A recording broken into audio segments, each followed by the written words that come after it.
Hello दोस्तों, आज हम आपके लिए लेके आए हैं एक और नई कहानी। जब प्रभु श्री राम और लक्ष्मण सीता माता की खोज में निकले और सुग्रीव से हुई बातचीत को हम कहानी के माध्यम से बताएंगे। तो आइए शुरू करते हैं। वसंत ऋतु होने से वन में तरह तरह के फूल खिल रहे थे। उन पर भौरे मंडरा रहे थे। आम पर कोयल कूकती थी, वन में मोर नाचते थे और सरोवर में कमल खिले थे। सीता के न रहने पर राम को वन की यह शोभा बड़ा दुख दे रही थी। अब वे ऋषिमुख पर्वत की ओर बढ़े। ऋषिमुख पर्वत पर से सुग्रीव ने देखा कि दो धनुर्धर वीर पर्वत की ओर चलते आ रहे हैं। उसको शंका हुई कि कहीं बाली ही ने तो उन्हें नहीं भेजा है। बाली उसका बड़ा भाई था और उसे मार डालना चाहता है। बाली के भय से ही सुग्रीव इस पर्वत पर रहता था। मतंग ऋषि के शाप के कारण वह ऋषिमुख पर्वत पर नहीं आता था। सुग्रीव घबराया। फिर कुछ सोच समझकर उसने हनुमान से पता लगाने के लिए कहा। हनुमान की बुद्धि और उनके बल पर सुग्रीव को बड़ा ही भरोसा था। भेष बदलकर हनुमान राम लक्ष्मण के पास गए। रामचंद्र जी से उन्होंने पूछा, आप इस वन में क्यों घूम रहे हैं? नरवेश में कोई देवता हैं या कहीं के राजकुमार हैं? और अगर राजकुमार हैं तो मुनियों का सा वेश क्यों बना रखा है? मैं पवन का पुत्र हनुमान हूँ और पंपापुर के राजा बाली के छोटे भाई सुग्रीव का सेवक हूँ। सुग्रीव बड़े धर्मात्मा और बुद्धिमान हैं। उन्होंने मुझे यहाँ भेजा है। आपसे मिलकर उन्हें बड़ी प्रसन्नता होगी। राम ने हनुमान की बातें सुनकर समझ लिया कि वे बड़े अच्छे पंडित हैं। इनके मुंह से एक भी अशुद्ध या निरर्थक शब्द नहीं निकला। बोलते समय चेहरे पर कोई विकार नहीं दिखाई पड़ा। जिनके ये मंत्री हैं वे भी ऐसे ही होंगे। लक्ष्मण बोले, हे हनुमान, ये कौशल देश के राजा दशरथ के सबसे बड़े पुत्र राम हैं। मैं इनका छोटा भाई लक्ष्मण हूँ।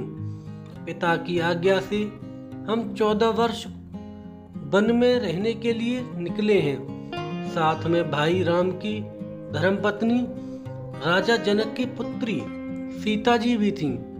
पंचवटी के आश्रम से कोई दुष्ट राक्षस उन्हें उठा ले गया। उन्हीं को हम खोज रहे हैं। कंबद ने सुग्रीव की प्रशंसा की थी। उनकी सहायता मिल जाए तो हमारा काम बन जाए। हनुमान ने समझ लिया कि राम और सुग्रीव दोनों की दशा समान है। दोनों को एक दूसरे की मदद चाहिए, इसलिए दोनों में मित्रता हो सकती है।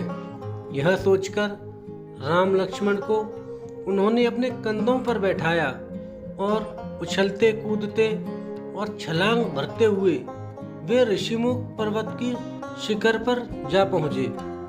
हनुमान ने सुग्रीव को राम का सारा हाल बताया और राम को सुग्रीव का। फिर आग को साक्षी मान के दोनों की मित्रता कराई।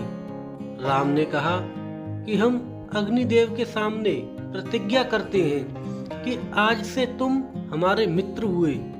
तुम्हारे सुख दुख को हम अपना सुख दुख मानेंगे। सुग्रीव ने भी ऐसी ही शपथ ली। राम और सुग्रीव में बातें होने लगी।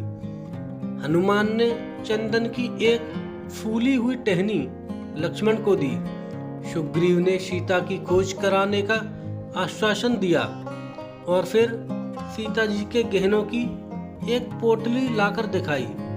राम ने उन्हें तुरंत पहचान लिया। लक्ष्मण से भी उन्होंने पूछा। लक्ष्मण ने उत्तर दिया कि कानों के कुंडल और बाजूबंद के बारे में तो मैं कुछ नहीं कह सकता।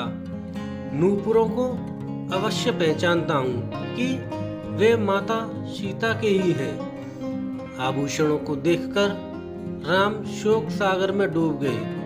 तब सुग्रीव ने कहा कि मैं हर प्रकार से आपकी सहायता करूंगा, सीता जी अवश्य ही मिलेंगी। तब राम ने सुग्रीव से अपना हाल बताने के लिए कहा। सुग्रीव ने कहा, किष्किंधा का राजा महाबलवान बाली मेरा बड़ा भाई है। उसने मुझे राज्य से निकाल दिया है। मेरा वध करने की वह बराबर चेष्टा कर रहा है। हनुमान, नल और नील मेरे सच्चे साथी हैं। घोर विपत्ति में भी इन्होंने मुझे नहीं छोड़ा। सुग्रीव की कहानी सुनकर प्रभु श्री राम बोले कि मैं बाली को एक ही बाण से मार डालूंगा और आपको राज्य भी मिलेगा। फिर भी सुग्रीव को भरोसा नहीं हुआ। वह बोला, जो पुरुष एक ही बाण से सभी 7 साल वृक्षों को काट देगा वही बाली वध में समर्थ हो सकता है। राम ने एक दिव्य बाण द्वारा 7 साल वृक्षों को काट गिराया। सुग्रीव चकित हो गया और हाथ जोड़कर बोला कि आपके हाथों बाली मारा जा सकता है। राम ने कहा, अब देर मत करो मित्र, चलकर बाली को युद्ध के लिए ललकारो। तो दोस्तों, ये थी आज की कहानी पसंद आई हो तो वीडियो को लाइक करें और चैनल को सब्सक्राइब जरूर करें। धन्यवाद।